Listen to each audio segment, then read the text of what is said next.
కోమటిరెడ్డి రాజగోపాల్ రెడ్డికి చెక్ పెట్టాలని కాంగ్రెస్ ప్లాన్ చేస్తుందా? సీఎం రేవంత్ను డైరెక్ట్గా ఆయన టార్గెట్ చేసి ఈ మధ్యకాలంలో చాలా తీవ్రమైన వ్యాఖ్యలు చేశాడు. ఆయన పెత్తందారులకే అప్పచెప్తున్నారు టెండర్స్ అని చెప్పుకోవడం కానీ, అలాగే ఇలాంటి విషయాలన్నింటినీ పార్టీ చాలా సీరియస్గా తీసుకుంది హైకమాండ్.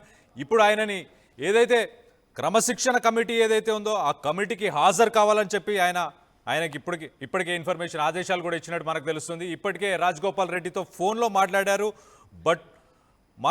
మల్లు రవి.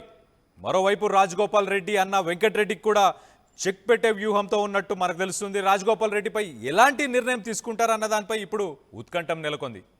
కొద్ది రోజులుగా కాంగ్రెస్ పార్టీలో హాట్ టాపిక్గా మారారు కోమటిరెడ్డి రాజగోపాల్ రెడ్డి. అసలు ఆయన ఈ మధ్య ఆంధ్రాకి సంబంధించిన కొంతమంది బిజినెస్ మెన్స్కి మాత్రమే టెండర్స్ ఇస్తున్నారు, వాళ్ళకే పట్టం కడుతున్నారు అని చెప్పేసి రేవంత్ రెడ్డి మీద చాలా ఘాటు వ్యాఖ్యలు కూడా చేశారు. ఏం చేశారంటే, ఇంకా అసలు మీరు కమిషన్ బేసిస్లో వాళ్ళతో పనిచేస్తున్నారు, రాష్ట్రానికి మాత్రం మేలు చేయట్లేదు,